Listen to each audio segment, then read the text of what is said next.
Hello ladies and gentlemen, Top Hat Gaming Man here. For the last 4 months on this channel we have looked at the history of different fighting games every Thursday on this channel.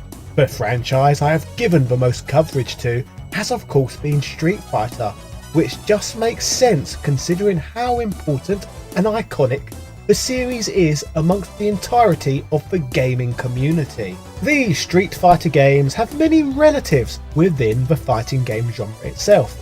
We have the Capcom vs series, which all spurred from the X-Men vs Street Fighter crossover game. We have Darkstalkers that utilise the same game engine as Street Fighter 2. And we have Rival Schools, a 3D fighting game by Capcom that includes Sakura as a playable character. These are just a few examples of titles that relate to the famous series, but away from the fighting game genre, Street Fighter has even further relations.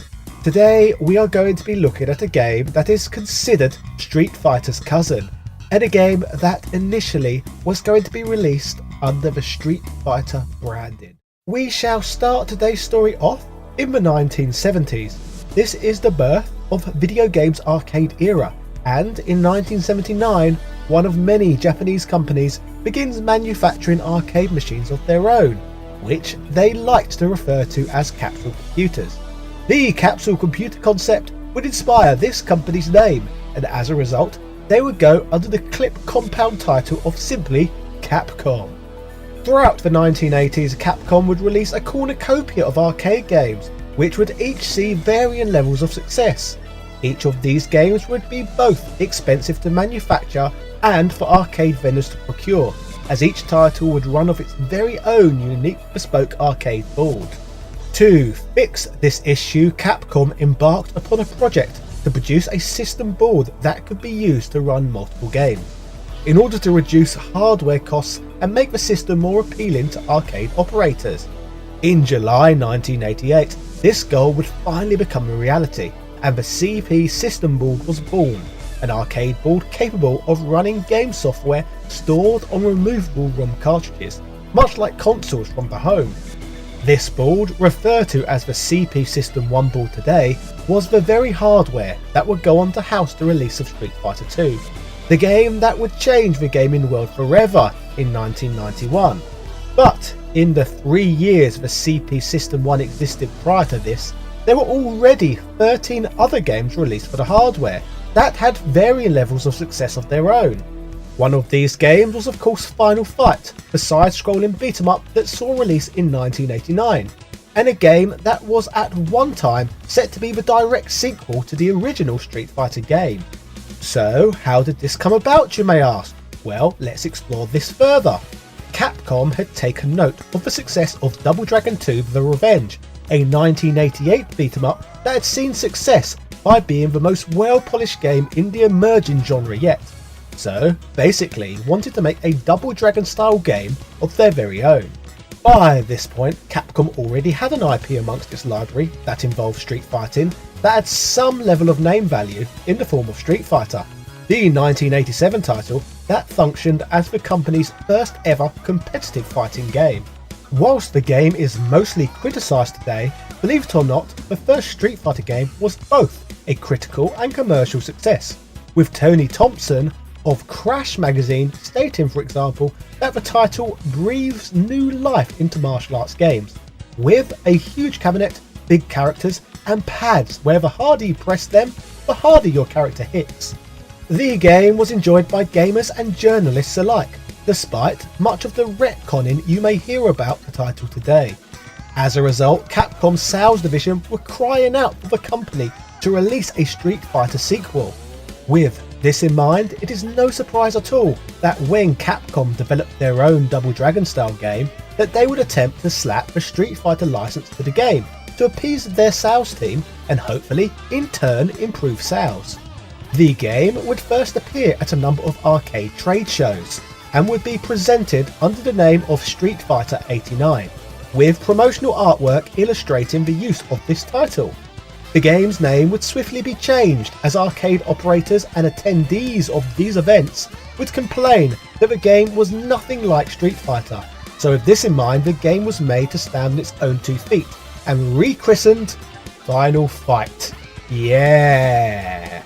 According to developers, despite the name change, the game's story and characters still exist in the same universe as the Street Fighter characters, and the game's story takes place in the same world.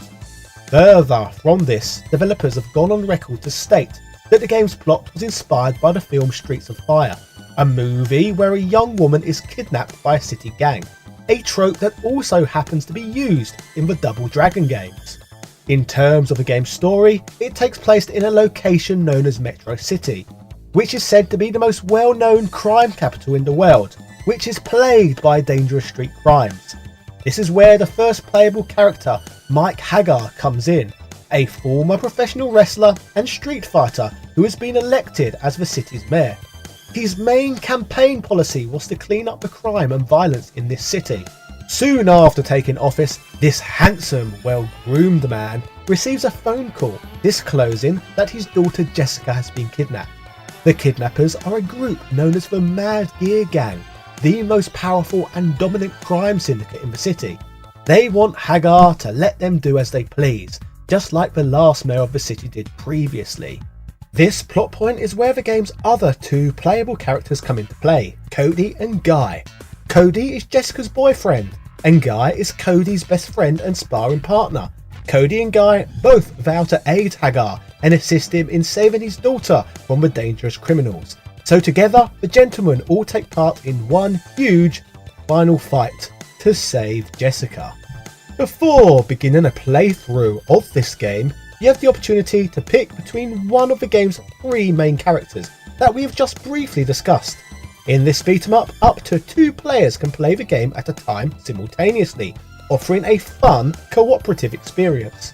The playable fighters vary in that they each have their own fighting styles and different attributes. Like in Street Fighter, life gauges are displayed for both yourself and your enemies, so that it is easy to keep track of the amount of HP you have. You control your chosen character in Final Fight using a traditional 8-way joystick and simple 2-button controls. One button is used for jumping, whereas the other is obviously used for attacking. When pressing the attack button repeatedly, you can perform combos on your enemies, or even attack more than one enemy simultaneously. When executing these combos, final blows can be changed to throws with a simple movement of the joystick in the opposite direction prior to landing the final move. Jumping attacks are also possible, which are obviously achievable by hitting the attack button in midair. It is also possible to hit both buttons simultaneously to perform special attacks that hit the whole group of surrounding enemies. These powerful attacks come at a cost though, as HP is drained upon usage, meaning that these attacks must be used strategically and only when absolutely necessary. Further from this, enemies can also be grabbed as they pass your playable character by. Once you grab an enemy, it is possible to throw them into others, which damages both the enemy you have thrown along with the enemy they have been thrown into. Weapons often also appear which you can pick up, swing around and use, whilst other items can be picked up to gain extra points or replenish health. The game's mechanics and controls are surprisingly deep for a 2-button game from 1989, and are not as limited as one would necessarily expect with such a simple button layout. Throughout the game you must fight your way through 6 stages, which the game refers to as rounds. These rounds all take place across different sections of the city, which vary in scenery and challenge. Many of these rounds are also further broken up into subsections of their own, with each overall round finishing up with a boss encounter. In terms of level design, the stages have a very dystopian feel to them, with the beginning of the first stage opening with you fighting enemies as they exit broken window derelict buildings. The opening location instantly illustrates the lack of law and order the developers were trying to portray. Vandalised and property in disrepair is rife throughout this game. Even the trains on the city's underground system appear to have all of their windows smashed in, whilst the vehicle's doors appear to be smeared with ugly graffiti. Speaking of the underground, there is a cool part of the game where you get to fight on a moving train, and the stage design looks great, which is aided by the scrolling background through the train's windows, the shaky movement of the screen itself, and the swinging handlebars for commuters above the train seats. Together, This creates a fantastic illusion of an actual moving train, which looks simply beautiful for a 1989 title. The fun bonus stage where you get to batter a car black and blue is also present, a feature that was so novel that it would be carried over to Street Fighter 2 2 years later. This bonus level though could first be experienced in Final Fight. As you can see, the game actually offers a ton of stage variety and backdrops which include construction sites with lifts and docklands that seem to look shockingly close to New York. In fact, at some point you even see what appears to be the Statue of Liberty in the background, which makes you wonder why they felt the need to call this place Metro City, when the place is very clearly just supposed to be New York. As you get closer to the end of the game, I noticed that the vandalism and criminal damage seems to slowly disappear as you make your way into the Mad Gang's stronghold. Eventually, you find yourself fighting your way past well-trimmed palm trees and making your way through Trump Tower style fancy building hallways, and even expensive marble pillows and statues. This really emphasises the rich-poor divide between the city and the crime lords that run the place. The city is basically an American version of Lagos in Nigeria. So overall, I guess the game's backdrops alone tell a story, illustrating the efforts Capcom developers went to when creating this special game. In terms of the enemies, like in most beat-em-ups, you have a lot of recurring stock enemies who vary in appearance but blend well with the game's overall appearance. Outside of the regular enemies, two obviously really stick out, the first of which being Andor, a towering respawning enemy who has a striking resemblance to Andre the Giant.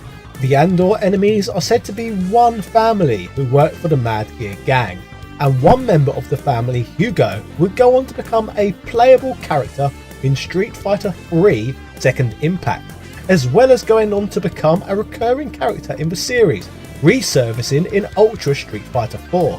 Outside of the obvious comparisons to Andre the Giant, it is also said that some inspiration for his character design was also taken from weightlifting veteran and actor Lou Ferrigno, the man who originally portrayed the live-action version of the Incredible Hulk.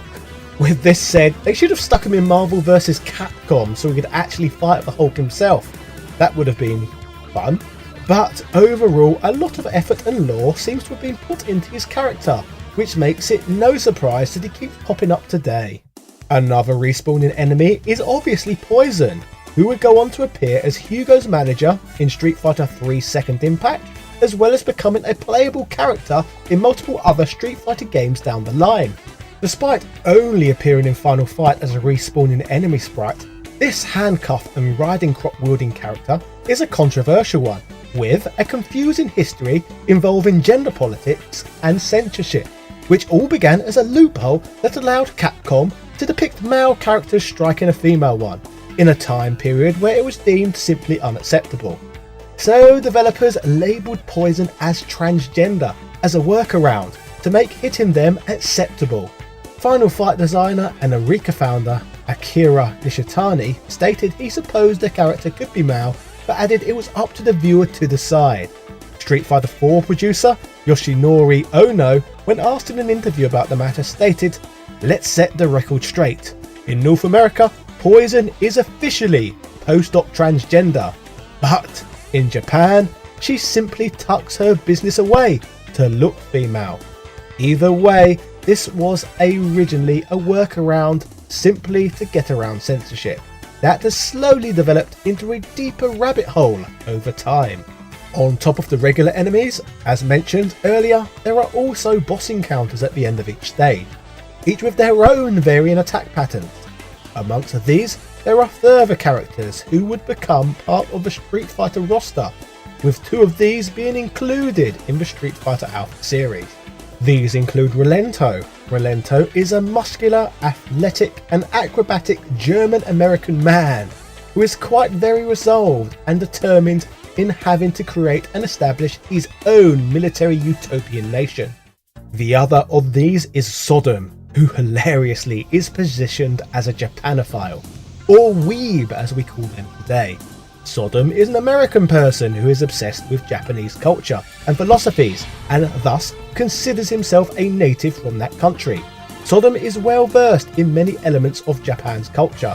However, a source of humour is that his usage of Japanese language is questionable, as shown with the kanji on his costume and several of his wing quotes. So, to put it simply, Sodom is basically one of those idiots who try and pull me up on my pronunciation of Ryu, despite pronouncing it wrong themselves, like the American announcers in Smash Bros. And Marvel vs. Capcom. Playable characters Guy and Cody would also go on to become playable Street Fighter characters, first selectable in the Street Fighter Alpha series, all in all meaning that all of these characters from this game would go on to make it over to the Street Fighter main franchise.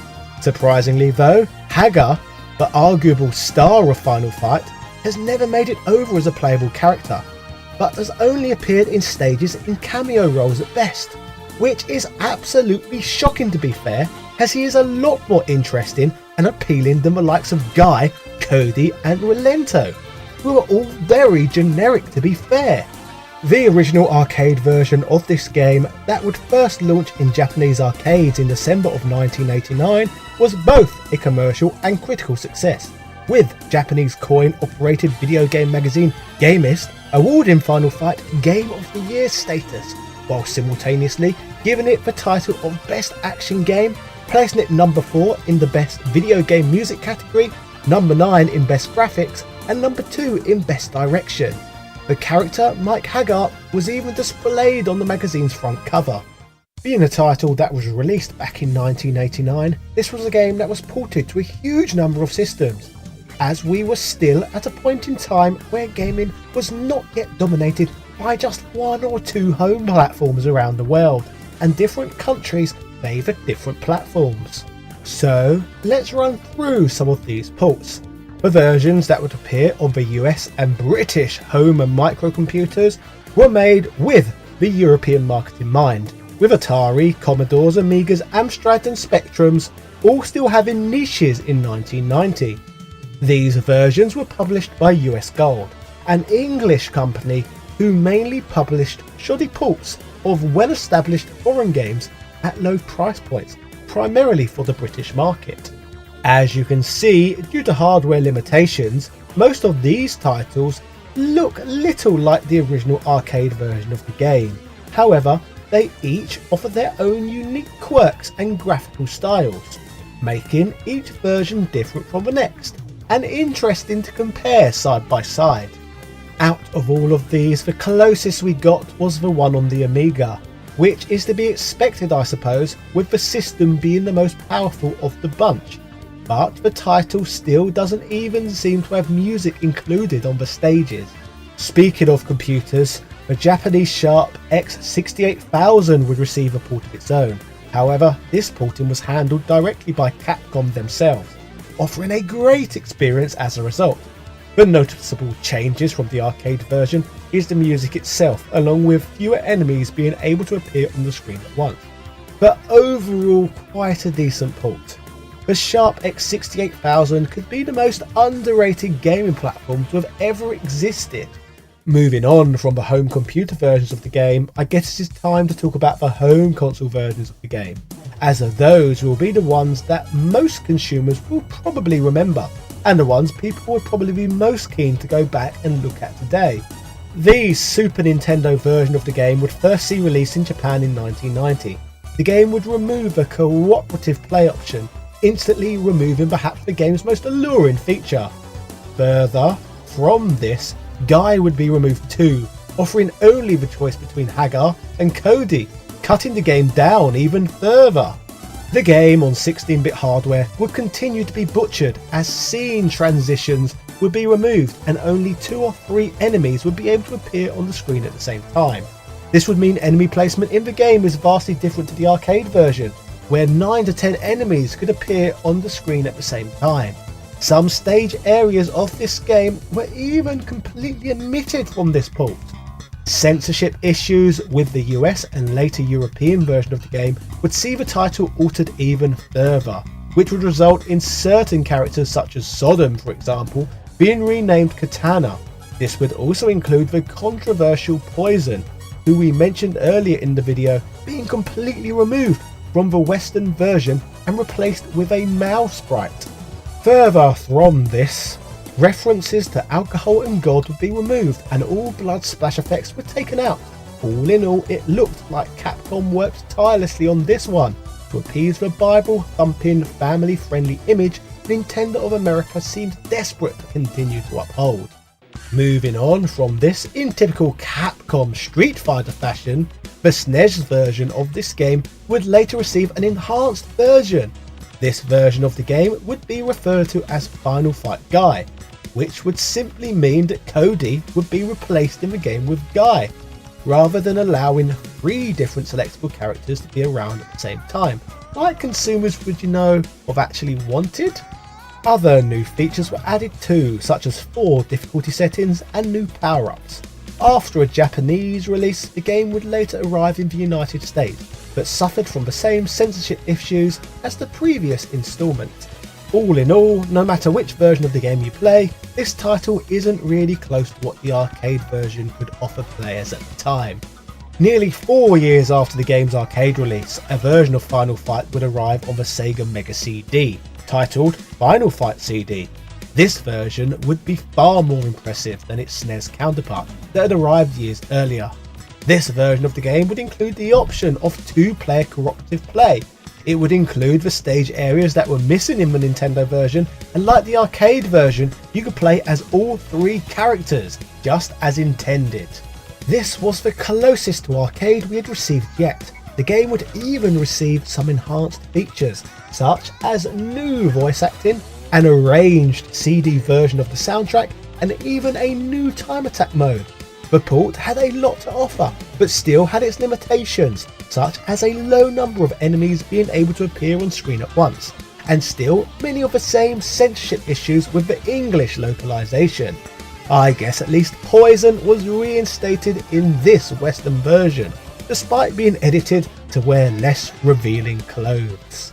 Over the years, the game would be ported to many more systems, but the arcade perfect port of the game would arrive in 1994, when the game was released on the high-end Capcom Power System Changer console, Capcom's answer to the Neo Geo AES, where wealthy consumers in Japan could literally bring the Capcom arcade experience home. This game console, along with its software, is amongst the rarest bit of kit around, so very few would have had the opportunity to play this delightful port of the game. However, if the Capcom System Changer existence is new to you, I suggest you check out my video covering the history of the platform to learn all about it after this video. It is a unique, overlooked piece of gaming history that gave you the perfect Capcom gaming experience of the arcades in the living room. As brought up on here plenty of times before, the first Final Fight game was published in 1989 and featured some of the most fantastic visuals and gameplay a title had ever seen in the field. Capcom's game was a huge success in the arcades, which would mean it would only be a matter of time before the game would receive home ports. A number of different versions of the game would be released to run on a number of different home computer formats. However, when it came to the world of console gaming, Nintendo struck a deal with Capcom for the title to at least for a while be a Super Nintendo console exclusive. When it came to the Super Nintendo port, a number of assets would be missing in action, most notably the 2-player cooperative functionality, arguably one of the more important features of a beat-em-up. Sadly, this would mean that console gamers could not bring an experience home that was anything even remotely close to playing the title in the arcade. In fact, the Super Nintendo version of the game never even offered all 3 playable characters like the version found in the arcades. Instead, players could only play as either Cody or Hagar, leaving the popular Guy out of the game. Later, in what could arguably be viewed as an apology to the fans, or a cash grab depending on how you look at it, Capcom would release Final Fight Guy for the platform, a version of Final Fight where Guy was a playable character. The issue was though to make space for him they needed to cut Cody out of the game, making this version of the title as gimped as the last. Despite all of this, Final Fight was a hugely popular franchise, and the fact that the game was a Super Nintendo exclusive was something that Sega were keen to counter. The flaws in the SNES version of the game were clear to see, so keeping this in mind, Sega would set out to develop a superior title exclusive for Mega Drive owners. This title, Streets of Rage, would arrive in 1991. The title was developed using the same engine that was used to create Golden Axe, a beat-em-up title that already featured two-player cooperative play. Streets of Rage was everything fans could have hoped for a game. It featured two-player functionality, the same gritty street aesthetics, and even deeper combat mechanics than even the arcade version of Final Fight. The game even featured 3 playable characters, another feature Final Fight on the Super Nintendo failed to present fans with. The game well and truly delivered, giving Mega Drive owners a superior beat-em-up to the version of Final Fight found on the SNES, and debatably a game that was even better than the Final Fight version in the arcades too. As great as Streets of Rage was though, there was one aspect of the game that it lacked in comparison to Final Fight, and that was the fact that graphically the game was nowhere near as impressive, which could be argued was down to the fact that the title was made using the old Golden Axe engine.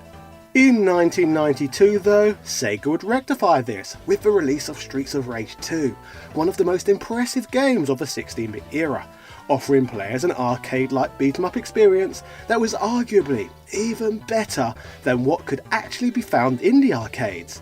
This was a huge achievement for Sega, and was all achieved in less than a year.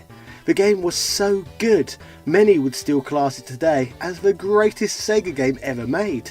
By the time all this had unfolded, the console war was in full swing, with Sega and Nintendo duking it out for brand supremacy on planet Earth. A line had been drawn and exclusives would be plentiful across both platforms. In 1993, it would be time for the Super Nintendo to get a high quality, truly exclusive beat-em-up of its very own. This would come in the form of Final Fight 2, a sequel to the popular coin-op arcade game. The title, that was developed by Capcom's consumer division, would try its very hardest to deliver a game that would build on the original, and more importantly, feature two-player cooperative play. The biggest element missing from the arcade port on the Super Nintendo, that held the title back somewhat from being remembered as a classic on the system. Plot-wise, in Final Fight 2, time has elapsed since Mayor Mike Hagar, along with his allies Cody and Guy, defeated the Mad Gear Gang and restored peace to Metro City, a location that was heavily inspired by New York. Following the events of the first game, Cody has taken his girlfriend on holiday, whilst Guy has gone on a training journey. The fictional version of Glenn Jacobs, aka Kane, known as Mike Hagar in the game, continues his job as mayor. During this time frame, members of the Mad Gear Gang secretly regroup, plotting revenge under new leadership. Their first acts committed under this new regime is kidnapping Guy's fiancée Rina in Japan, along with her father, who also happens to be Guy's former sensei. Guy, however, is unable to do anything due to being on his training journey, so instead, Rina's sister, Maki, contacts Hagar to inform him on the situation. This leads to the events of Final Fight 2 unfolding, where Hagar, accompanied by his friend Carlos, travel to the greatest continental plate on Earth, Eurasia, to meet up with Maki to take on the Mad Gear Gang once more. Rather than just taking place in Metro City, like the last game, instead the story of Final Fight 2 takes place across multiple countries throughout Europe and Asia, which we shall get to shortly.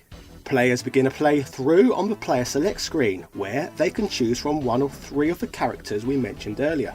The inclusion of Maki seems like it is an idea inspired by the inclusion of Blaze in Streets of Rage, or perhaps the rising popularity of female fighters in games in general, such as Chun-Li in Capcom's own Street Fighter 2 game, which shares the same canonical universe as Final Fight.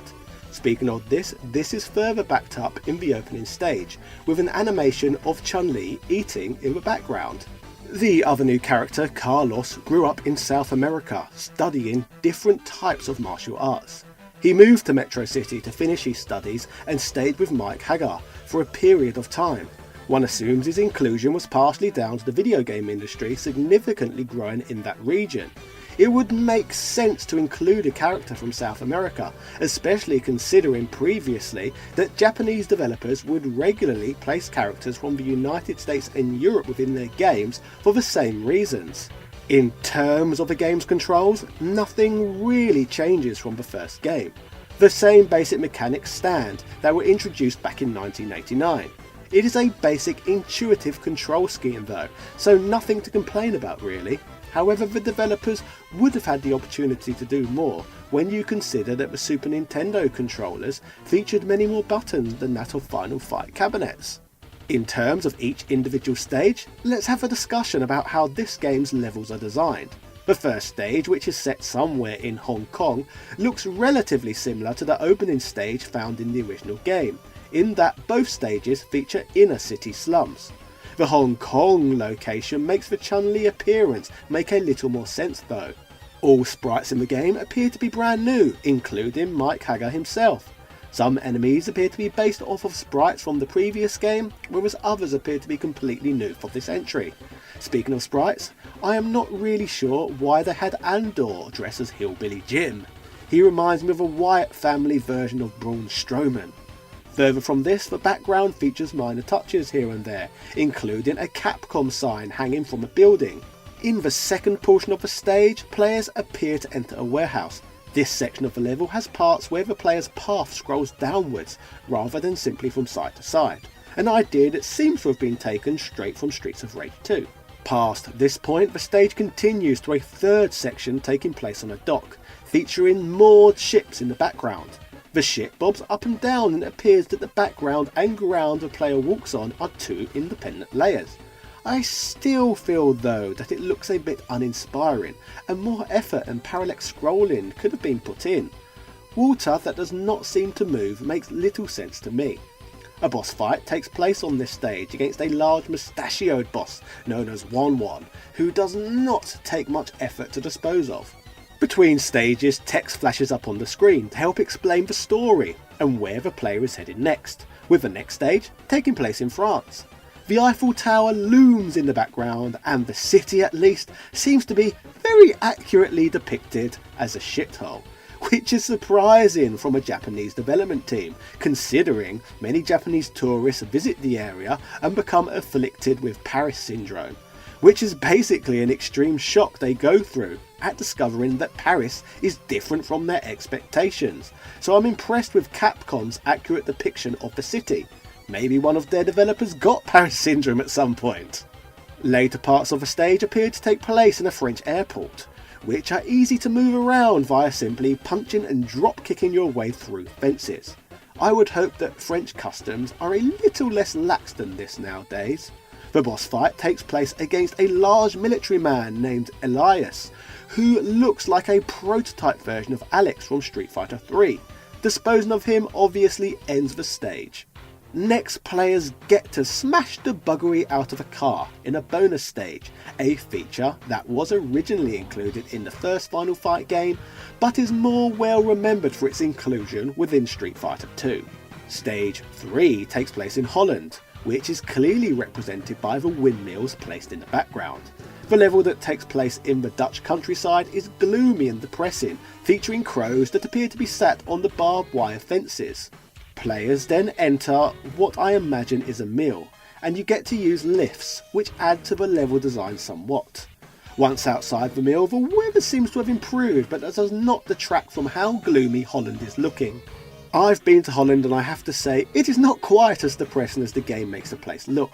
The boss fight appears to take place in the sewers beneath the mills, and against a Frankenstein-looking beast named Bratken. Nothing particularly memorable here. Stage 4 takes place in another real-life shithole, my city of origin London, which I left as soon as I could due to the continuous rise in knife crime and antisocial behaviour. Much like Paris, if you watch the news, there are even worse things to worry about there these days as well. The developers picked some great locations for this game, where crime levels are legitimately high, much like Metro City, which represents New York in the previous entry. Another shithole. This London-based stage takes place fighting on a railway line, which later transitions to fighting aboard a train itself.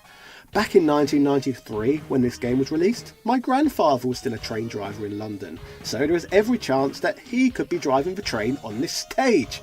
Personally, I think this is the most visually striking section of the game thus far, and has a lot more soul than certain other areas. The boss fight on this stage takes place against some annoying clown who wears a top hat, a performer who is great fun to punch in the face.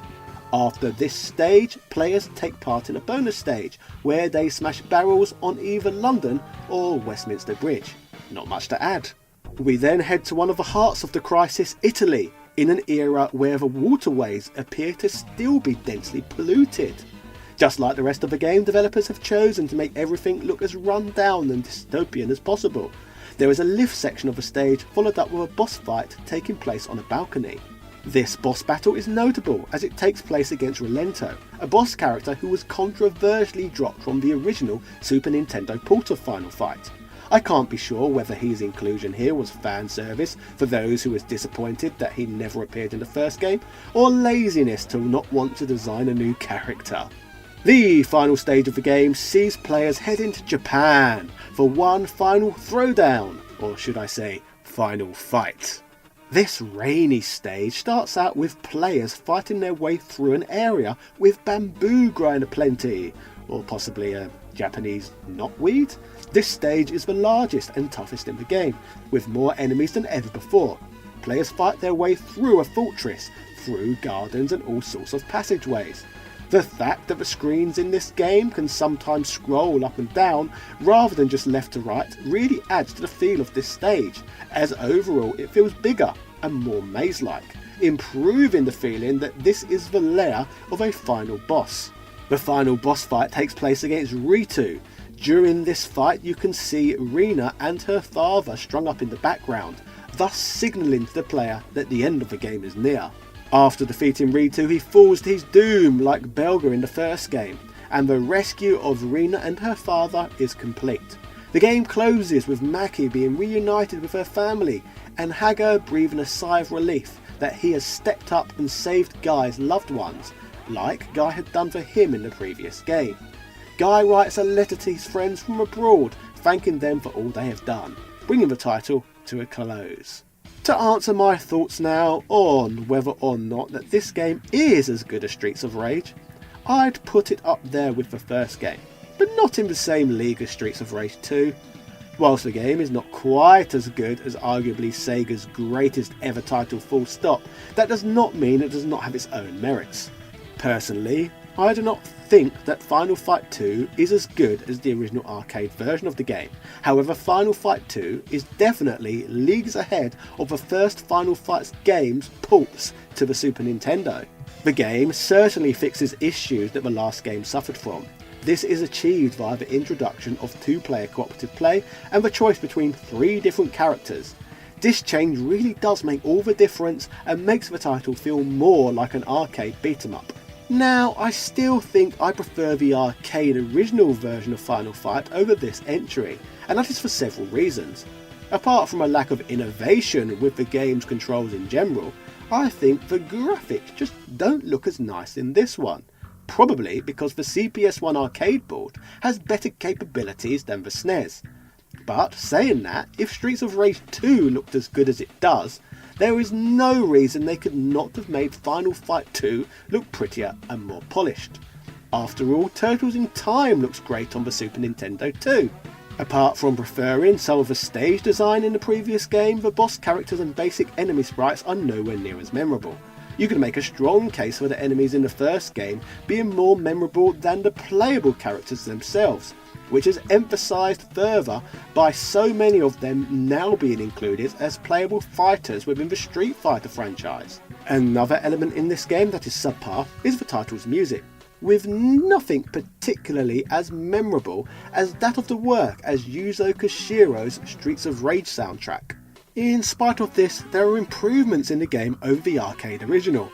For example, I like the fact that you could play as Maki, as I felt previously Guy and Cody were too similar. I also like the fact that the game took place over an entire continental plate, rather than just one city. And I was also impressed that in certain stages players could scroll up and down rather than just left to right. This all added to the level's diversity. Taking all of this into account, a strong debate can be had regarding whether this game or the first Streets of Rage title is better, but Streets of Rage 2 in my opinion blows both games out of the water regardless. Moving through to 1993, rather than porting games to Nintendo hardware, Capcom would make the decision to build some Final Fight games from the ground up, bespoke to their systems. One of these was of course Final Fight 2, a Final Fight title modelled on the graphical style of the original that would offer two-player cooperative play this time around. But the other Final Fight title in the works simultaneously was a bit more quirky and different. Whilst it made sense to release a game on the Super Nintendo as the user base was growing forever stronger, Capcom was still releasing Nintendo Entertainment System games over this time frame too, as at this point in time it was still the best selling home console of all time, and not all gamers had made the decision to upgrade from their 8-bit hardware as of yet. So there was still cash to be made developing new titles for this older platform. Now we already know that it was a struggle for Capcom to port their 1989 arcade game over to the Super Nintendo, so when it came to creating a Final Fight game on even weaker 8-bit hardware, Capcom would choose to develop a game featuring a very different graphical style to others in the series, that would try its best to play to the limited hardware strengths. So how did they do this, you may ask? Well, let's discuss. The most notable difference between this game and the other Final Fight games is a departure from the norm when it comes to the game's graphical approach. Usually within Final Fight games, characters are usually presented in a fairly realistic fashion, whereas in Mighty Final Fight's case, all character sprites are drawn in a comical, childlike, super deformed art style, or a chibi art style as the Japanese call it. This means that the game graphically has aged fairly well, considering that it was produced to run on such limited hardware compared to the main trilogy. The best way to describe the look of this game is that it looks like a member of the Kunio-kun series, rather than Final Fight. Interestingly, the game does not form part of the narrative told within the Super Nintendo trilogy, nor is it a spin-off from the story either, but instead it seems to be a direct retelling of the tale featured in the original game, where Mayor Mike Hager, accompanied by Guy and Cody, must save Mike's daughter, who has been kidnapped by the Mad Gear Gang. Although there are some amusing changes to the story to fit with the new art style. For example, Belga of the Mad Gear Gang's motives have changed from exerting revenge over Hager for clamping down on organised crime, and have instead shifted towards kidnapping Jessica because he became infatuated with her and simply wanted to get married to her. In terms of the three main characters who appeared in the arcade original, unlike the Super Nintendo game, all three of these gentlemen can be selected by the player on the character select screen in this one, in some ways instantly making this entry more appealing than its earlier 16-bit counterpart. Players in this game brawl their way through 5 main stages, each of which we shall discuss more about in a moment. But first, let's touch on the mechanics this game brings to the table. Sadly, in Mighty Final Fight, like the original SNES port, the game features no 2-player co-op, meaning that only one player can fight their way through these environments at a time. Regardless of this though, Mighty Final Fight still manages to bring new features to the franchise other than just an amusing art style. Most notably the game's RPG mechanics that were implemented into the game. Believe it or not, characters can gain experience points in this one as they defeat enemies, which means players have the opportunity to level up as they progress. Experience points gained vary depending on how enemies are defeated, and which moves are used to gain victory. Basically, the use of stronger moves results in more points being awarded. Accumulating a certain number of these obviously means players can level up, increasing both their attack power and vitality. When players reach level 4 and above, they even receive additional special attacks, with new moves varying between each character. Speaking of the 3 characters, like in previous Final Fight games, their attacks vary, with Hager having a wrestling fighting style, Guy using ninjutsu, and Cody using a combination of karate and boxing. The experience points is not the only thing the game has in common with RPGs either, as players have the opportunity to interact with boss characters prior to fights, even being given options with how you want to respond to them, delivering a touch more immersion. Other tropes return too, such as food to pick up to replenish health, along with weapons that can be found and wielded to do additional damage to foes. Speaking of the weapons though, due to possibly hardware limitations, each character can only use one weapon each. For example, Hagar has an oversized mallet like Triple Bloody H. In terms of the stages, they are bright and colourful, just what we would want from a game of this style really. The first stage is reminiscent of the opening stage from the Final Fight arcade game, in that it takes place in a dystopian street setting, featuring graffiti-ridden buildings with smashed windows. Those with a keen eye may also notice that most of the enemy sprites in this game are chibi versions of those seen in the arcade game too. The opening stage though is not a recreation of the original, as soon the player ends up on a rooftop rather than heading straight into a building. The first boss in this game though is against the same character that featured in the arcade, Damned, or Thrasher as he was renamed for Western audiences. Stage 2 sees players brawling their way through a park area, then later a nighttime quayside. Once again a backdrop similar to that of which appeared in the first game at some point. Chibi versions of famous character sprites such as Poison and Andor appear as opponents throughout the stage, culminating with a boss encounter against Sodom, a man who has slowly become one of my favourite Final Fight characters, for the fact that he solely exists to make fun of weebs and Japanophiles, the kind of annoying people who try and correct my Japanese pronunciation in my comment section, whose knowledge of Japan doesn't go much past watching anime. You can all just sod them off. Stage 3 features further action as players must also avoid pitfalls in order to progress. Players end up in a building as the level continues and must also avoid rolling barrels as further obstacles. Players take on a boss opponent in a boxing ring similar to that of which Sodom appeared in within the prior game.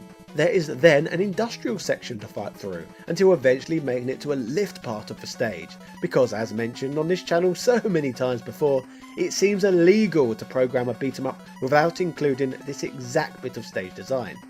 It gets put in literally every beat 'em up I have ever played. The lift brings players to a bar area offering some interesting background aesthetics such as flashing neon signs and drunkards behind the action. Strangely, the boss fight of this stage is Sodom once again, because for some reason we're encouraged a lot to beat up weebs in this game. The next stage occurs on a mother fricking boat, a high quality one in fact. It even has sun lounges and swimming pools, the whole shebang. In the later part of the stage, a fight takes place against another fight with a palette swap of Sodom, leading me to believe there must have been an anime convention going on locally in this game's world, before finally taking on Belga, who is in a bionic form. Taking into account that he is built like frickin' Robocop in this game, it makes me wonder whether we can consider this a pseudo-sequel to the original game, as his bionic look suggests he has been mangled and defeated previously.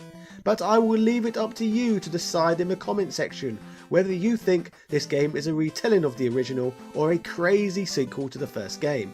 Let me know down below. In regards to this game, as you can see, it was a breath of fresh air from the rest of the series, at the very least, and certainly delivers an experience that was fantastic considering the basic hardware the game was programmed for. The more I look at this game though, the more I assume that this game was designed to captivate the Japanese market of gamers, with most of the title's features being tailored to their taste. What I mean by this is that everything about the game seems to suggest that this was the case. As far as I am aware, the Famicom remained popular in Japan for longer than the NES in the West. So firstly, one would assume the Famicom user base was more active. Secondly, the cutesy chibi art style is certainly something Japanese gamers would gravitate towards, rather than Westerners who generally preferred things edgier and cooler. And thirdly, the additional RPG mechanics this game offers, when you consider how popular games like Dragon Quest were in the nation. The game seems to have been made bespoke to appeal to that part of the world. But still, taking all of this into account, it translates as a fun experience no matter what the geographical location a player happens to be from. The game is unique and different to any of the other Final Fight games, delivering one of the best beat 'em ups 8-bit hardware has to offer. As discussed plenty of times on here before, the original Final Fight game was a smash hit from Capcom, released back in 1989. It was a high quality game that would go on to influence the entire genre. In fact, when the game was ported to the Super Nintendo as a console exclusive back in the day, it was this deal that would lead to the development of the Streets of Rage series on the Mega Drive, arguably the most beloved beat-em-up series of all time. The original Super Nintendo port of the game had a lot of missing features that are included in the original arcade game. Most notably, the SNES port offered no cooperative play mode, arguably one of the most important aspects of the beat-em-up genre.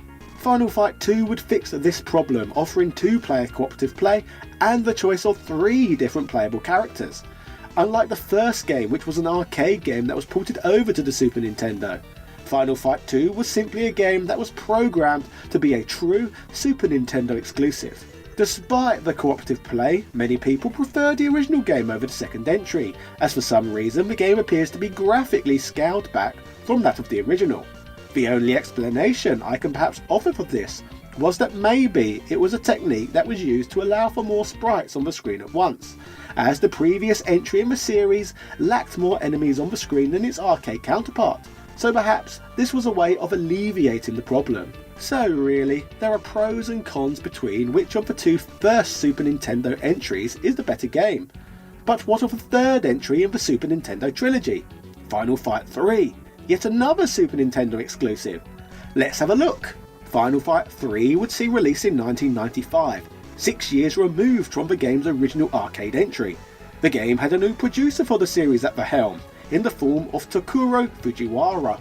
He already had a lot of experience at Capcom, previously directing earlier titles such as Ghosts and Goblins, Commando and Bionic Commando, so seemed like a good fit for the role.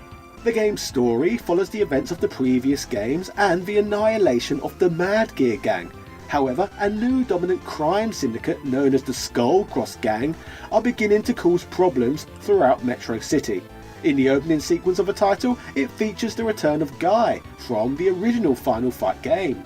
To add a little additional trivia here, I have heard that apart from him being away training, a reason as to why Guy is not in the second Final Fight game is said to be because he was busy fighting within the Street Fighter Alpha series, as Final Fight and Street Fighter both share the same universe, meaning that Final Fight 3 takes place after the events of the Alpha games, as well as the previous Final Fight games. When Guy returns to Metro City and is reacquainted with his friend Mike Hager, the mayor of the city, the two are suddenly informed that the Skull Cross Gang has started a riot in the downtown area of the city. This information is brought to the table by Lucia, a detective in the Metro City Police Special Crimes Unit.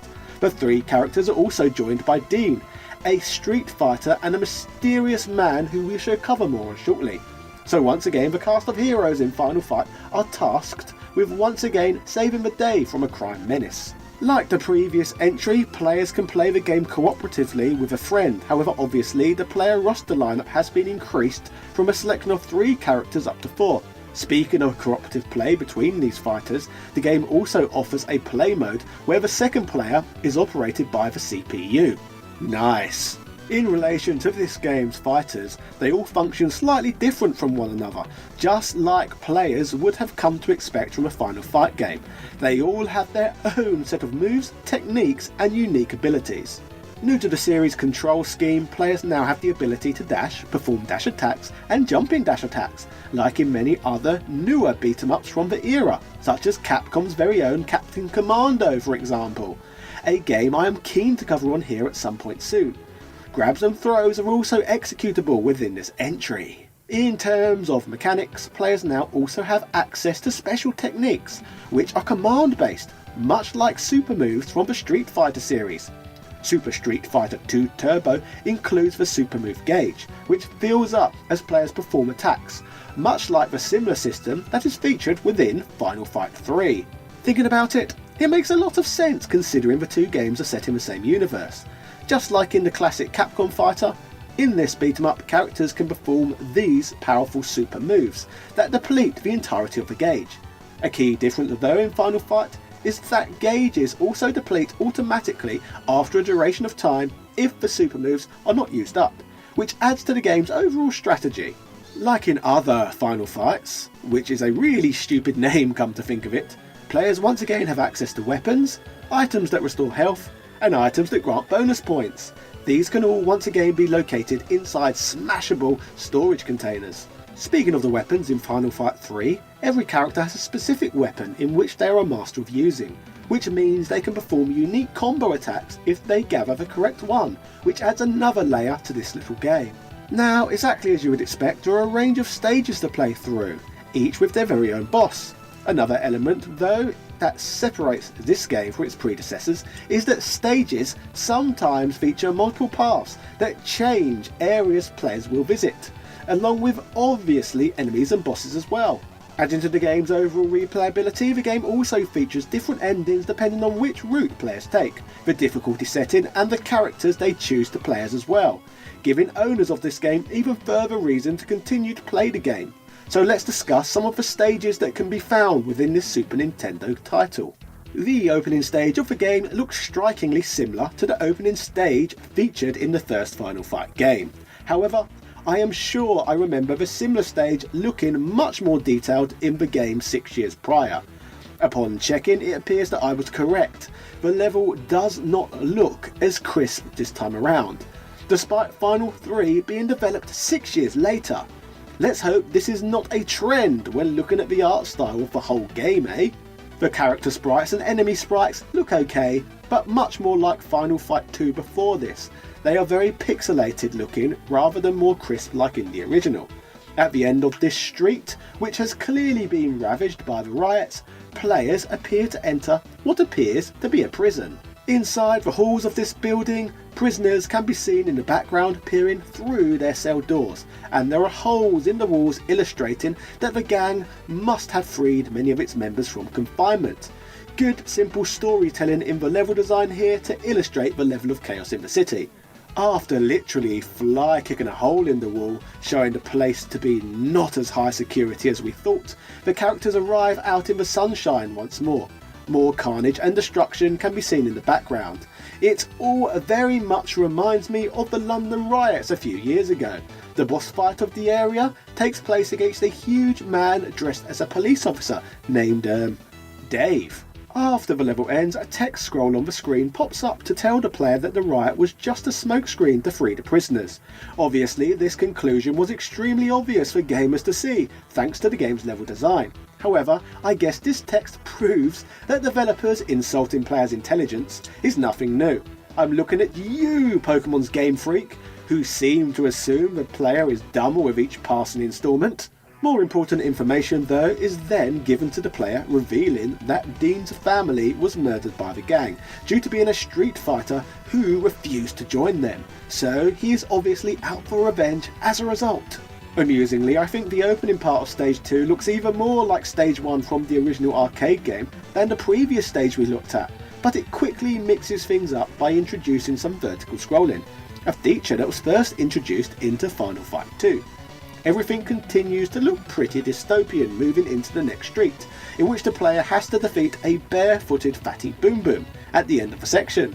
Next, the player progresses into what appears to be a park area, which is very reminiscent of some of the level design found in Streets of Rage 2. But fair play to Capcom, I suppose, considering much of the stage design in the first Streets of Rage game seems to be partially modelled on the first Final Fight game. A large dapper enemy known as Cool Man is the final enemy to take on in this stage, who must be defeated obviously in order to progress. Round 3 of this playthrough starts out fighting in front of some car showroom storefronts. This part of the stage is particularly cool as the glass windows are smashable. If James Bond was playing this game, I'm pretty sure that he would say smashing. This round is extremely short and ends with the player fighting off a few recurring versions of previous larger enemies. Round 4 of the playthrough takes place on a city bridge because, as we have said before on this channel, it did not seem possible in the 90s for programmers to build a beat 'em up without a stage that looked just like this. I love a good sunset though. Marvellous. Players soon end up on a waterfront, again very reminiscent of a stage section found in the original game. Past this section brings players aboard a boat, another trope we nearly always seem to see in beat 'em ups, where the ground the player walks on moves up and down to create the illusion that the boat is bobbing. Amusingly, the boss at the end of this stage is Bluto from the Popeye cartoon, which was a surprise to be sure, but a welcome one. Following this stage, players reach a bonus round where they have to avoid getting mowed down by a bulldozer, an idea taken straight out of Streets of Rage 3. Once again, I'm slightly bemused by this, as it seems like developers of these style games seem to just constantly rehash one idea after another, rather than coming up with new ones. Are areas to fight through on beat 'em ups really that hard to make unique? The next stage sees players wading their way through sewers because cowabunga dudes, where have I seen this trope in beat 'em ups a million times before? The stage slowly becomes industrial because once again, that's a stage style which always gets placed in these games. I have to say though, I like the enemies, who look like the baseball furies from the Warriors. In fact, why have we got a proper side-scrolling beat 'em up Warriors game? Progressing through the stage, it seems that players get to a section where below the platform characters fight on, there is molten material below.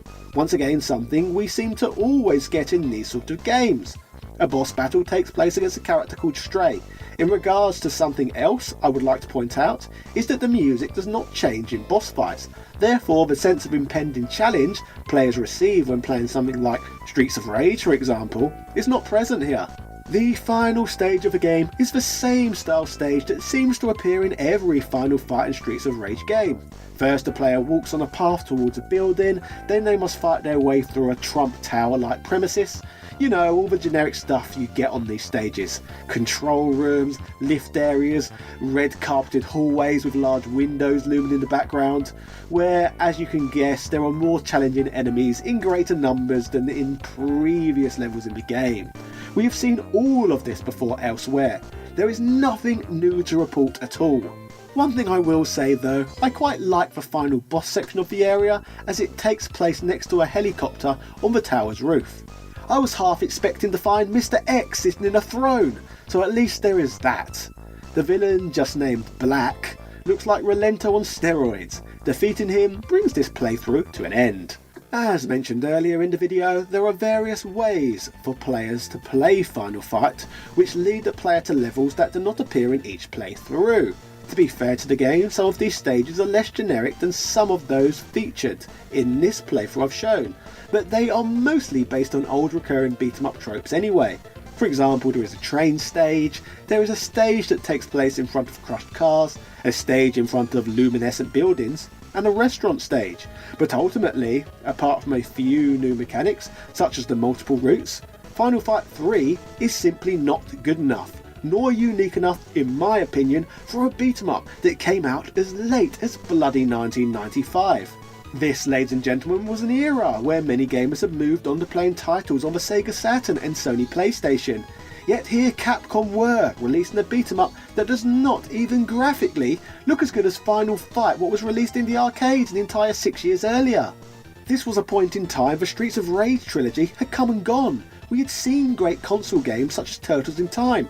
Final Fight 3 seemed to bring very little uniqueness to the table, and seemed to mainly rehash beat 'em up tropes of old, with little style, substance or originality. For this reason, Final Fight 3 is the golden axe of its respective series. The title looked like a relic of the past on release, offering generic gameplay, unoriginal level design, and not much in the way of uniqueness at all.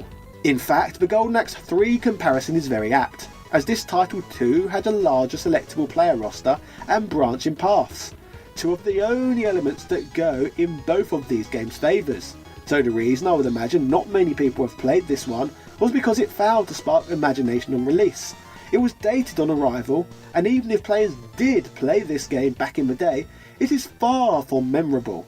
In fact, Golden Axe 3 probably has more memorable features and moments within that game. If you get round to playing this one, it will be the most generic beat 'em up you will ever play, leaving you with little in the way of a lasting impression. But enough about me, what about you? For those of you at home who have spent time with this game, what were your thoughts on it? Let me know in the comment section down below. I would love to hear what you think. As discussed on here many times, on release Capcom's original Final Fight arcade game was the most refined of its kind, and would go on to inspire the creation of countless other great games too, such as the Streets of Rage series for example.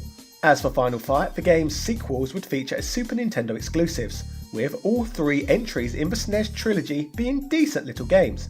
As good as these titles were though, past the original instalment from the arcade back in 1989, the games offered very little in the way of innovation, and Final Fight 3, released 6 years later in 1995, offered much of the same sort of experience, despite the fact that gaming in general had evolved loads in that short time frame. The game may have delivered a perfectly adequate beat-em-up experience, but there was nothing in the game that consumers had not already seen in other beat-em-ups. The game was dated on arrival in various aspects.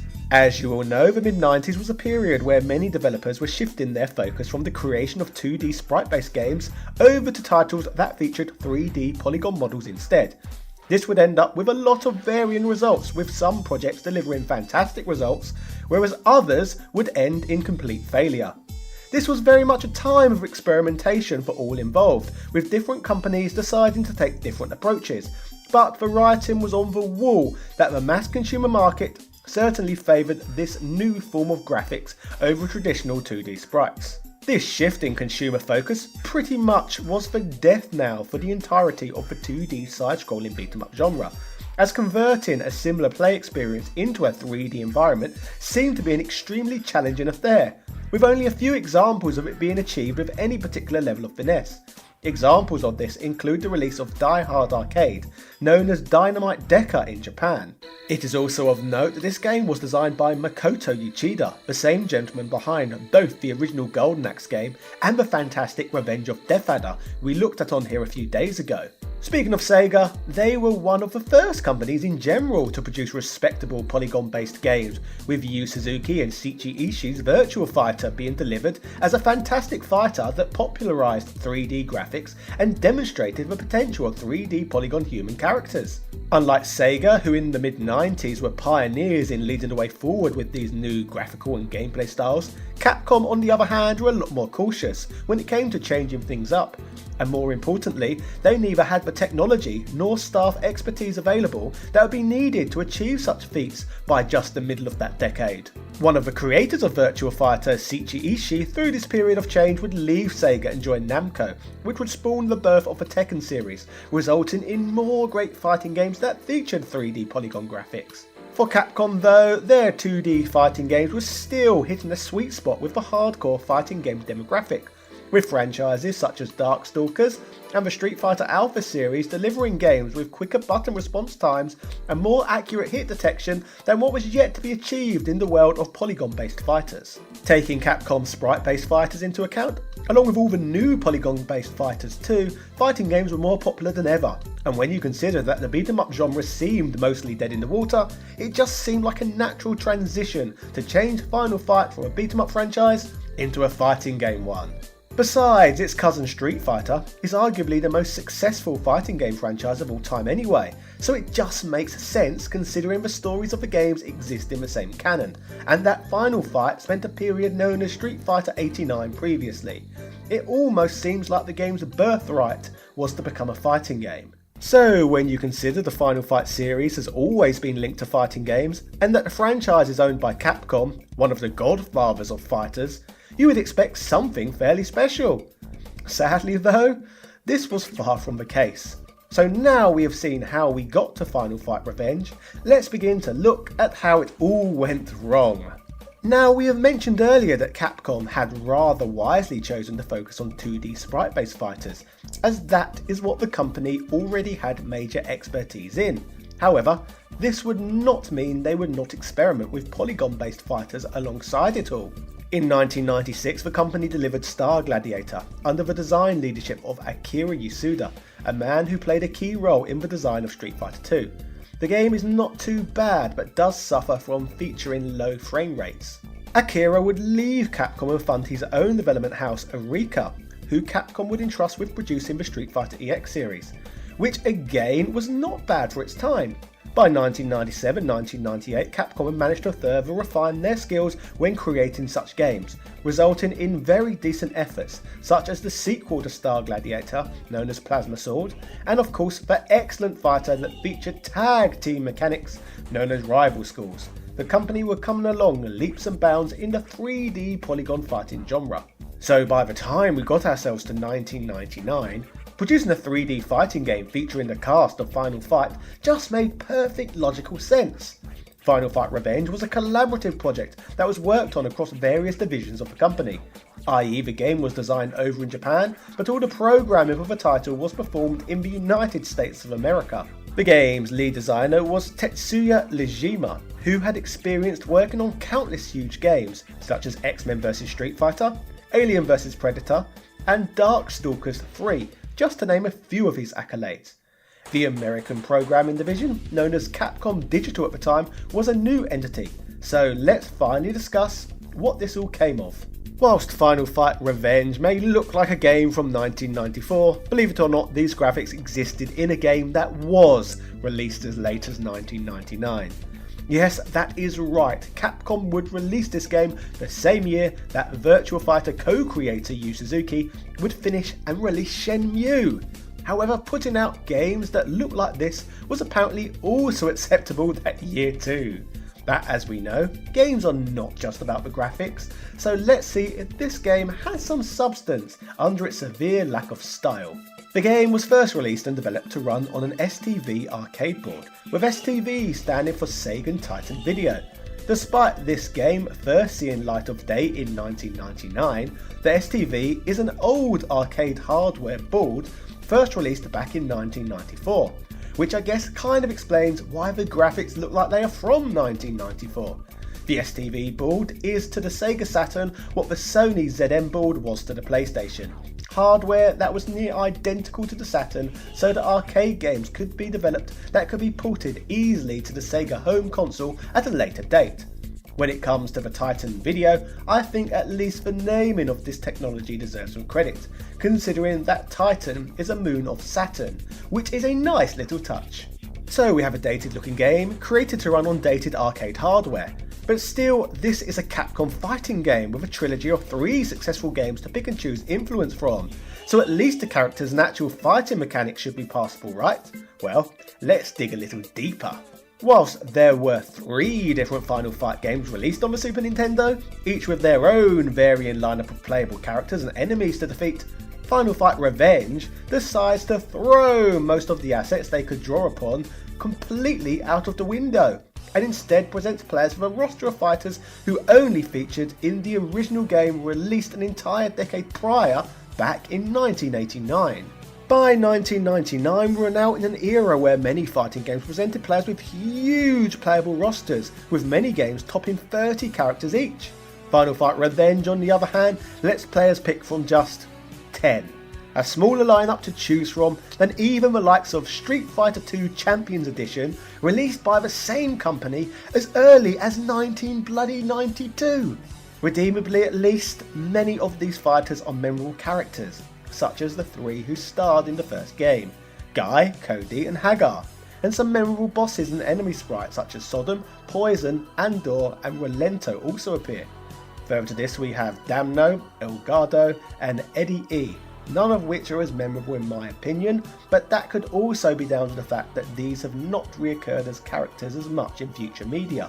Still though, I think it is both incredibly lazy and a ridiculous missed opportunity not including the likes of Lucia, Dean, Maki or Carlos in this game, particularly when you take into account how small this game's fighting game lineup is to begin with. So far then, we have crap graphics and an uninspiring roster of fighters considering the selection of characters the Final Fight Revenge team potentially had at their disposal. The only logic I can think of with regards to why this was the case was that Capcom was simply being greedy and hoping that if the game caught on, they could add the likes of Lucia and Maki in future Turbo and Super editions of the game. It seems like something they would certainly try and do. But now we have discussed those elements, what are the game's fighting mechanics themselves? Do they at all redeem this game's quality?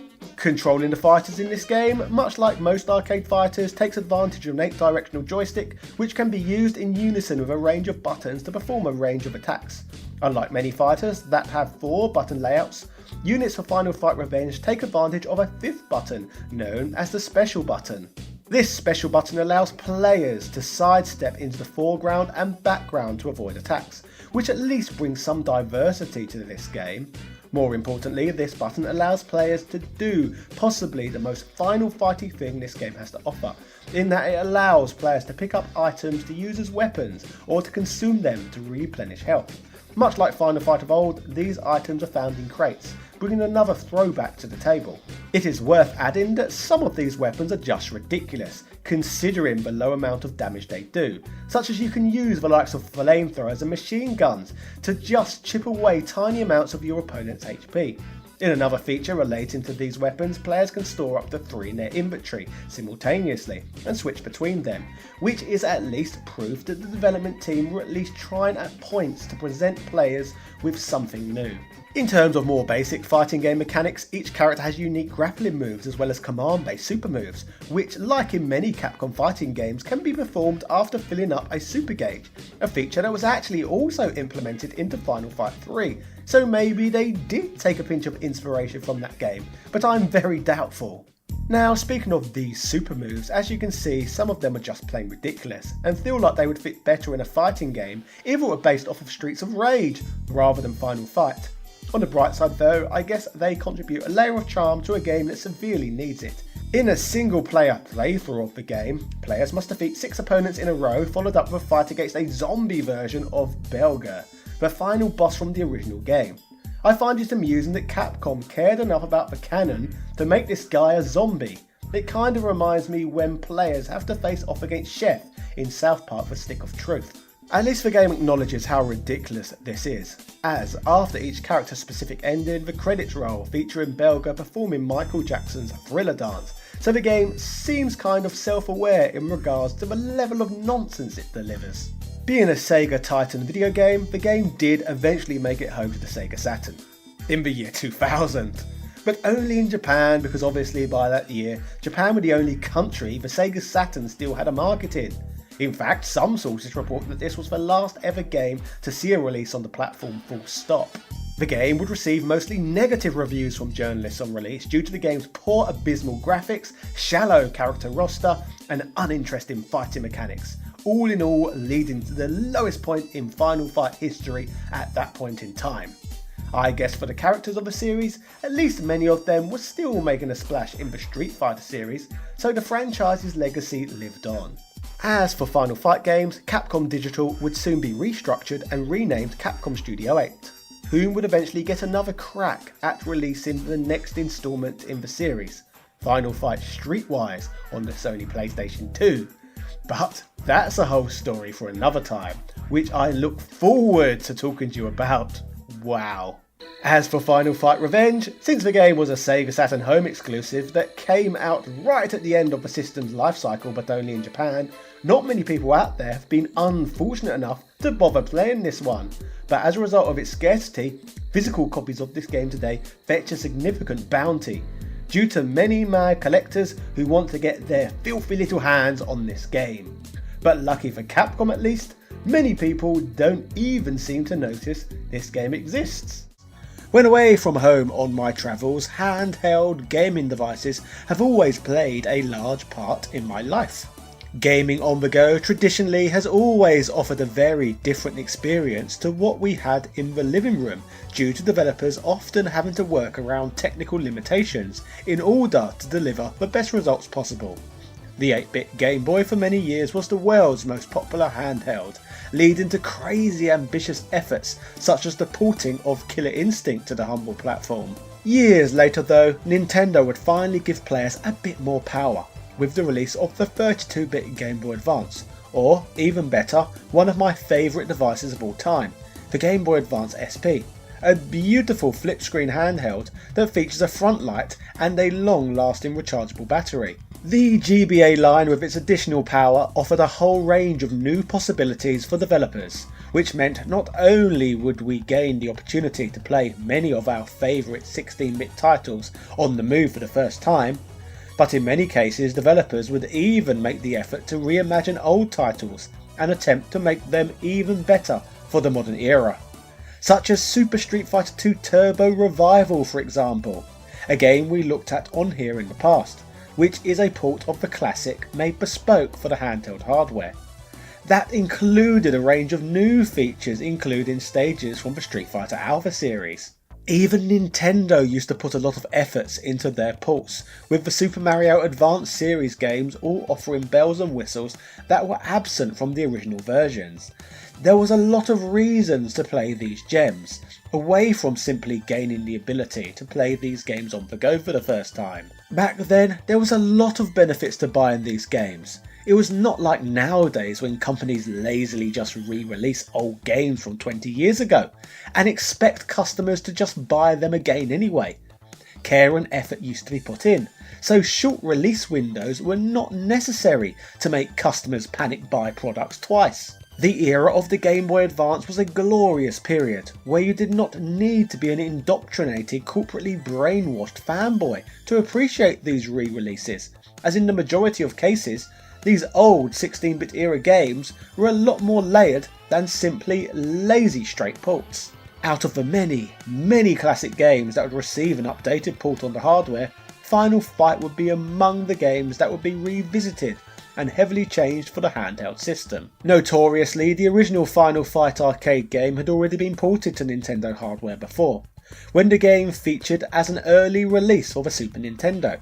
The game would disappoint many, on the basis that it removed many of the key features that made the arcade game enjoyable. Away from the changes that would obviously need to be made to the home version, such as less enemy sprites being able to appear on screen at once, or the scaled back graphics and sound, the game was further watered down with the removal of certain stages, Guy as a playable character, and even two-player cooperative play. The game was a shell of its arcade self. Later, Capcom would try to rectify this problem somewhat by releasing Final Fight Guy, an exclusively Japanese version of the game that would allow players to play as Guy on the Super Nintendo. But in order to do so, they would remove Cody, and the industrial area and two-player mode were still bloody not included in the title. Meaning, aside from a couple of power-ups and difficulty settings being added, Final Fight Guy may be one of the most pointless releases of all time. This then brings us around to the third time the original Final Fight would appear on Nintendo hardware, when the game would appear on the GBA. We are now in 2001, so Final Fight would be an early release for a Nintendo system once again. By this point in time, the Super Nintendo had previously seen the release of an entire trilogy of Final Fight games. So, in order to make it very clear what version of Final Fight this was, players would be presented with a game known as Final Fight 1. So, could Final Fight 1 offer a better experience than the game's first appearances on Nintendo hardware? Let's find out. The game starts off with introducing players to the classic plot of the game. That revolves around the mayor of Metro City, Mike Hagar, receiving a call from a group of criminals known as the Mad Gear Gang. So Hagar, along with his daughter Jessica's boyfriend Cody and his friend Guy, set out to save her. This intro looks pretty much the same as the arcade version, only the text is now displayed in blue Final Fantasy-like text boxes. The game features a shiny new player select screen, which, praise the Lord, lets us play as all three of the characters from the iconic original, which is a promising start when comparing this game with its Super Nintendo counterparts. As action starts, a few changes are instantaneously noticeable between this game and the version found in the arcades, most noticeably that the gameplay is zoomed in. Back in the day, this was a common measure that was implemented when it came to handheld gaming, as it made the action easier to track on handhelds that had tiny screens. You will probably also notice that more enemy sprites can appear on screen at once compared to that of the 16-bit Super Nintendo version. All in all, just looking at this opening stage, it becomes clear very quickly that the game has been made to try and deliver the best experience possible for handheld gaming. A huge complaint with previous Nintendo ports of the game was obviously the removal of the industrial area. Thankfully, that feature has been re-implemented into the game, meaning that players have the privilege here of experiencing every full Final Fight stage. Apart from features being included that should have been in the Super Nintendo version in the first bloody place, Final Fight 1 amazingly includes additional elements that were not even part of the arcade game either. Probably the most noticeable out of all of these are some brand new character sprites for some of the playable characters in the game. Whilst Mike Hagar remains the same as ever, the game offers two alternative versions of Cody and Guy to play as, meaning in a way this game features 5 playable characters as opposed to just the traditional 3. These extra sprites are unlockable by defeating a certain number of enemies in the game. The 2 additional sprites who players have the opportunity to play as are Guy and Cody from the Street Fighter Alpha series, who appear to have had their sprites ripped straight from those games. This is an interesting addition that certainly makes this version stand out from other ports, and it also draws parallels with the Game Boy Advance conversion of Super Street Fighter 2 Turbo, which would, as mentioned earlier in the video, feature Street Fighter Alpha series stages. So, both of these Capcom conversions had elements shoehorned in from the Street Fighter Alpha games, which is a surprise to be sure, but a welcome one. Positive changes to the original game do not end here though. The first arcade game, like any classic beat 'em up, would allow players to continue after suffering a death, via inserting extra coins into the cabinet. Being a home conversion, obviously this system of continuation is not possible, so instead the game features 5 difficulty options to determine the challenge of a playthrough. These options range from very easy to very hard, allowing an adequate level of difficulty for all. If, like myself, you have spent a great deal of time in your life playing handheld systems, you will be aware that devices like the GBA are perfect for short bursts of play, whether on a short journey or sitting in a waiting room for an appointment. Whilst Final Fight already features perfect pick up and play gameplay from the go, Final Fight 1 refines the experience further by offering a save system where players can save their progress after every level. This makes the game even more pick up and play than ever before, allowing people to finish this arcade game without needing to do so in a single session. Another significant change to the game is the title's dialogue. Now, prior to every boss fight in the game, the boss characters will speak to the player via text boxes. This helps flesh out the story further and gives each of the bosses in the game a touch more character than before. For example, Sodom further demonstrates what a terrible weep he is by telling the player to prepare to bonsai, which is humorous to say the least. Another excellent feature included in this game is that it finally allowed 2-player cooperative play on a Nintendo system, as 2 players could play this game simultaneously via the use of the Game Boy Advance link cable. Unfortunately, I've yet to experience this game cooperatively myself, but it apparently functions very well and has no slowdown, which is great stuff and a massive step up from the SNES game. Whilst we have had all these great changes made to the arcade game, sadly not all the changes though are on the positive side. Most notably, much like the Super Nintendo ports, Poison and Roxy have been omitted from the game in favour of more dull mouse sprites. This time around, this move seems to be more nonsensical than ever, as both Chun-Li and Cammy had both been appearing in Street Fighter 2 games for years, and that is without the additional Street Fighter Alpha roster members being included in Capcom games on Nintendo hardware too. So, by 2001, facing off against female sprites in a Nintendo game should neither have been shocking nor controversial, so their lack of inclusion is questionable to say the least. The only explanation at this stage for their removal is likely down to the conflicting reports that Poison is a trans character. So one of either Nintendo or Capcom clearly did not fancy going near such a rabbit hole in the year 2001. I guess it was a different time after all. I guess an additional explanation though, they just thought she looked too much like a dominatrix, so did not want sexualised characters within the game. I would say though, the game's biggest flaw is probably the title's in-game music, which is not so much a fault of the game, but rather the fault of the Game Boy Advance hardware itself. As good a device as the 32-bit handheld was, if it had any weaknesses to speak of, it was certainly the device's sound chip, which delivered terrible sound quality in comparison to home consoles that had been around for years prior. In fact, to give you an idea how little Nintendo cared about their device's sound, they did not even bother to include a headphone jack on their Game Boy Advance SPs, so I guess the system's awful sound was simply not worth listening to.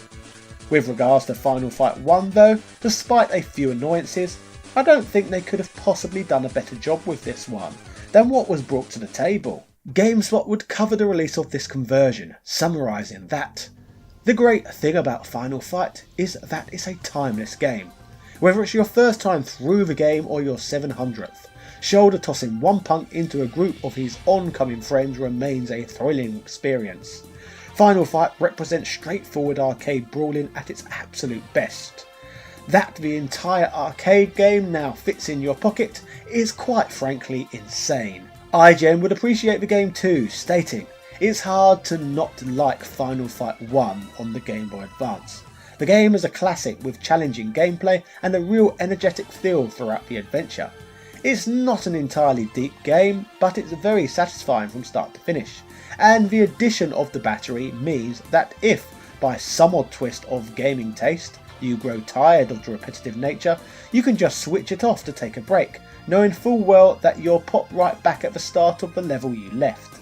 This is a great example of a SNES conversion done right on the system, and it helps that the original game is a good one too. All in all, Final Fight 1 is a great example of a game that has been made perfect for handheld hardware, and the addition of features such as Street Fighter Alpha sprites make this game a memorable port, and one that is always worth a revisit, even if just because it is a novel curiosity.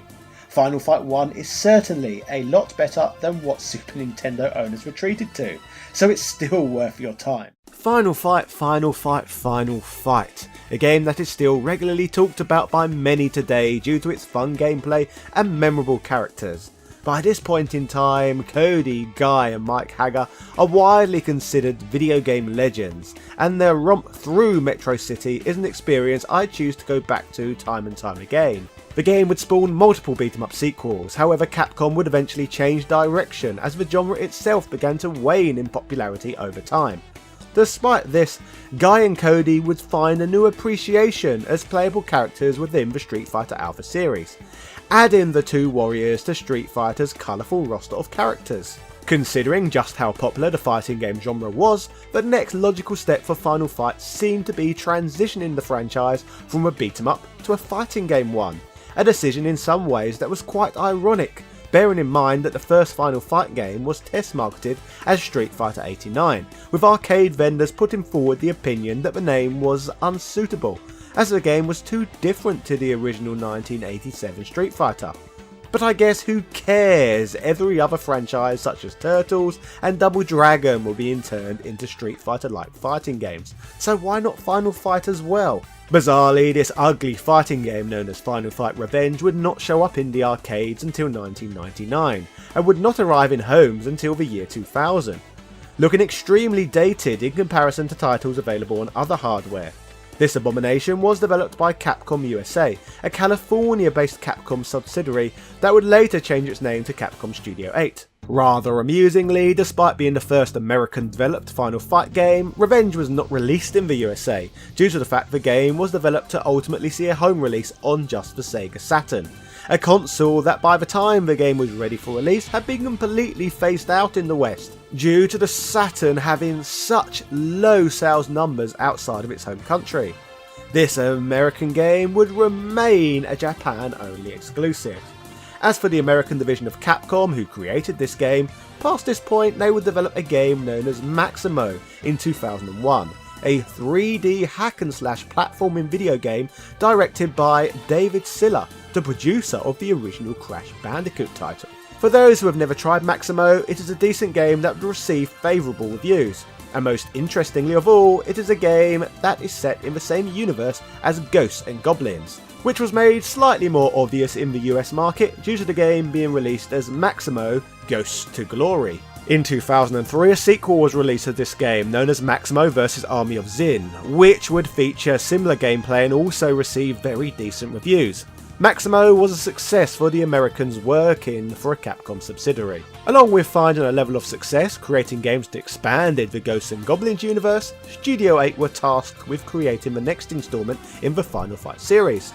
Before we finally arrived at Streetwise, the studio spent a great deal of time working on a cancelled Final Fight title that was known as Final Fight 7 Sons. Unlike Final Fight Revenge before it, as you can see from this footage from Unseen64, Final Fight 7 Sons would take a lot more influence from the Final Fight beat-em-ups of old, in that it offers a simulated RAW camera perspective, which is obviously a different approach to the more free-moving cameras that were present in the majority of 3D polygonal-based games at the time. This would mean the camera follows the playable character from left to right as they make progress. While it was clear that this game was never finished and still required a lot of polish to see a release, we can identify from this footage that the game would offer an unknown playable character, along with slightly cartoonish cel-shaded graphics. According to Unseen64, the corporate side of Capcom despised many elements of this prototype game, and felt that the graphical style was not at all suitable for an American audience, as the presentation was not geared to looking gritty enough. I guess logically this makes sense, as with most Western made games in this particular era, they felt like they were all being manufactured to look gritty. Basically a bit dull, washed out and grey looking. Depressing ugly stuff, especially to now look back on when the polygon graphics themselves have aged poorly too. Comparing this to the world of architecture, it reminds me of back in the 1960s, when somehow a building style known as brutalism became fashionable, leading to many extremely ugly structures being designed and built, which also, like PlayStation 2 graphics, aged generally like milk. Thankfully, both in gaming and architecture, this style would go out of fashion, and many of these buildings would be renovated or knocked down completely, helping to restore colour to all of our lives. But sadly for Final Fight 7 Sons, a release of this game with its current direction was never to be, simply due to being a victim of video game brutalism. Capcom Studio 8 developers are informed that they could continue developing a game with brawler aspects they had been working on, but everything else had to change, to provide a theme American gamers could appreciate. It is also highly likely that Capcom's decision to send their team in such a direction was down to the success of the Grand Theft Auto series, games that were, believe it or not, published by Capcom themselves over in Japan. These games would sell extremely well over there, which, as you probably know, is not even that hugely common for Western developed titles. So somehow it seemed that Capcom wanted Final Fight to become a lot more Grand Theft Auto-like, which is why the Final Fight Streetwise we all know and, well, don't care about, would feature both an art style and gameplay mechanics that were drastically removed from any Final Fight game that had come before it. A cel-shaded beat-em-up was out, and a dull, grey-looking game with mass urban thug appeal that was planned to be delivered in a market that was already oversaturated with that kind of cash grab rubbish was apparently in. I wish I was paid as well as stupid corporate marketing executives to get to have all the fun and make all the money. So likely without the budget that was pumped into the Grand Theft Auto series and a team of only 25 people, what exactly were Capcom Production Studio 8 actually able to come up with when it comes to delivering a game that fulfilled ticking every box on the ridiculous brief that it needed to cover? Well, since higher-ups were fond of the beat-em-up mechanics themselves, gamers got a game with more of a sandbox feel that retained the combat of 7 Sons. Speaking of these 3D Grand Theft Auto inspired games, Capcom would also choose to develop Beatdown Fists of Vengeance in Japan, another game that seems to have featured a similar design brief, which would also be panned by critics on release. Final Fight Streetwise would follow this failed game 1 year later, seeing release in 2006.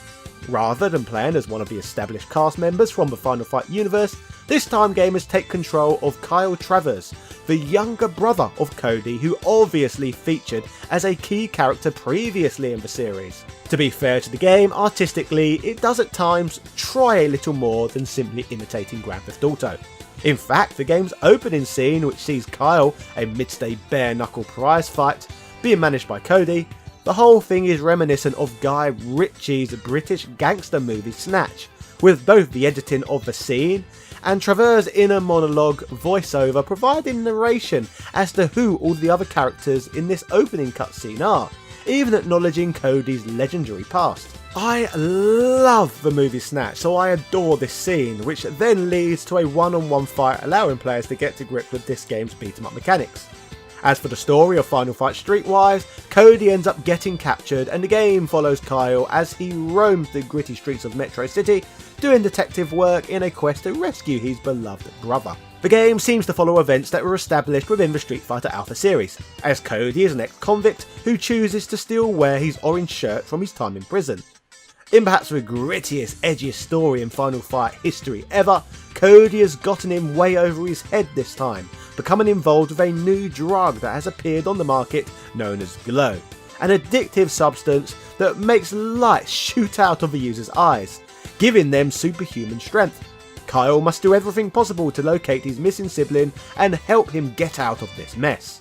Just like with GTA games, the title tries its best to deliver a game that features a free roaming environment where players can even choose to progress the story or opt to accept side quests that flesh out the game.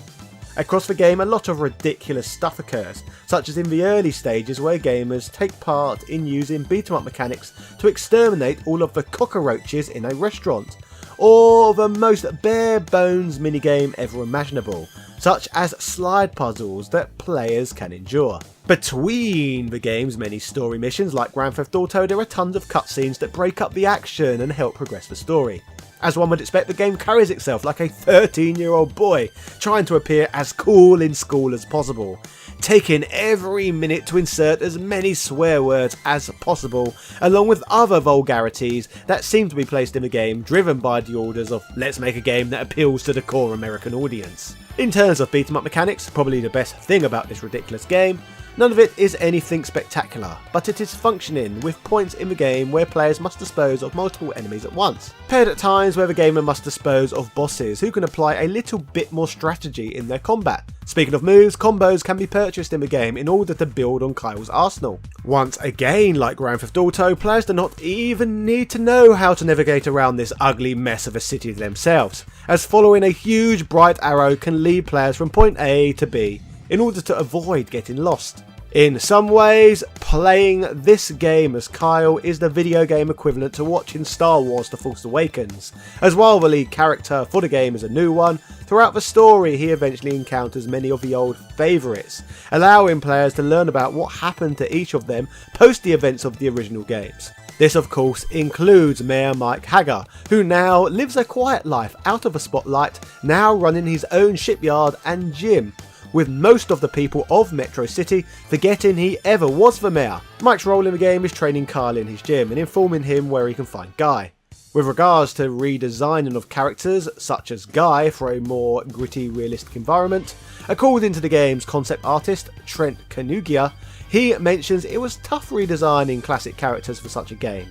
He states he wanted Guy to feel more modern and fit into the universe they were making, but said people on the team advised him to ensure that he maintained these classic elements to remain recognisable to gamers.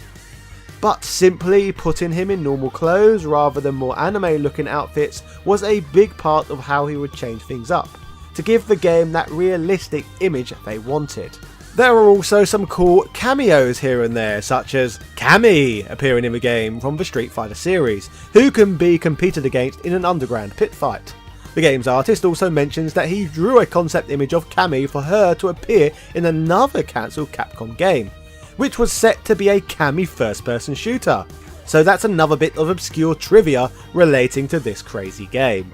In one of the bar scenes in this title, players will also notice the game features an original Final Fight arcade cabinet set up.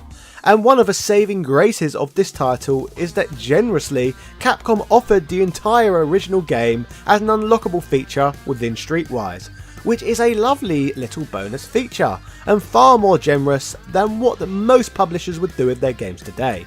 As for how this strange mismatch of a game was received, GameSpot would slate the game, giving it only 3.3 out of 10, chastising it for its ugly graphics, horrible speech, lame gameplay, needless cursing, pokey script, and awful camera angles, highlighting that the game's only good feature was that players got to meet Mike Hager again. IGN would bury the game too, stating, "Can Final Fight's pedigree of being one of the best loved beat-em-up arcade games of the early 90s remain intact with Streetwise? No, it can't. The latest release of Final Fight attempts to dress up its action core with absurd and occasionally infuriating minigames, an inane storyline, and an oppressively small game area. Furthermore, the game suffers from a camera that seems to have penchant for making things as difficult as possible. GameSpy would add, Final Fight is one of those great coin-op games from Capcom's past that should be locked away and treasured forever. Final Fight Streetwise, on the other hand, is perhaps the best argument one could make against remaking arcade classics. Eurogamer would annihilate the game, commenting, Final Fight Streetwise is a remake no one asked for, to be filed next to Sega's Altered Beast or Midway's Narc as completely pointless retreads. Fair enough, it's not completely broken and you can play through it, but you could go outside and play with a crisp bag and pair of Tramp's shoes if you wanted to. As a modern brawler, Final Fight Streetwise is worthless. Across the board, Final Fight Streetwise would be the most panned Final Fight game of all time, which neither managed to captivate long-term fans of the series, nor did it get a decent slice of that gritty GTA pie. The game would essentially fail on all fronts, pretty much pleasing no one in the process. Shortly after the release of Final Fight Streetwise, Capcom would close down Studio 8, meaning this game would be the last one that the studio would ever end up producing. The game is the very embodiment of a title trying to capitalise on what was popular at the time, rather than simply trying to deliver the greatest gaming experience possible, with likely a better game being developed if Studio 8 had have simply continued to improve Final Fight 7 Sons. The game is a prime example of what little faith higher-ups had in classic gameplay formats during this era, even forcing their staff members to go outside of their comfort zone to try and deliver a game that was close to impossible to have gotten right. Sadly, since this day in 2006, we have never received a new Final Fight game, with 15 years now passing since Streetwise. Despite this, many of the characters have lived on through the Street Fighter series, and I would not entirely rule out a return of Final Fight to its roots, with a new classic 2D video game down the line. After all, Streets of Rage has found success reverting to a playstyle of the past, so in theory this should work for Final Fight 2. But due to the failures of the least Streetwise idea for a game ever, Streetwise, the bad decision implemented by Capcom executives would scare Capcom out of developing future Final Fight games for 15 years and counting. This game destroyed the franchise, which has remained in hibernation ever since. If you want to chat about future uploads, you can find me on twitch.tv/TopHatGamingManLive every Tuesday and Saturday, and you can talk to me on my Discord server by clicking the link on the pinned comment. I would love to get to know more of my viewers a little better, so come say hello to me in either of those places. Finally, I would like to provide a huge thank you to those who choose to back this channel on Patreon.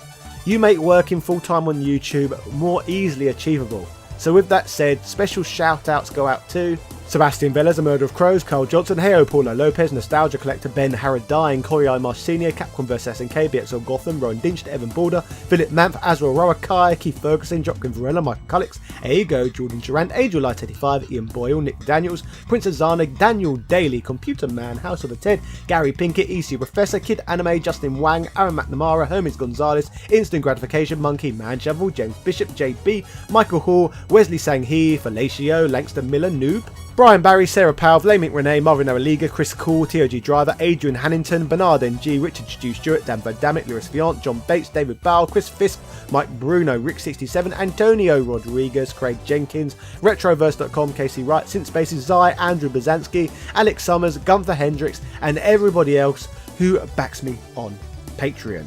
Thank you so much for all of your support. Appreciated. Yeah.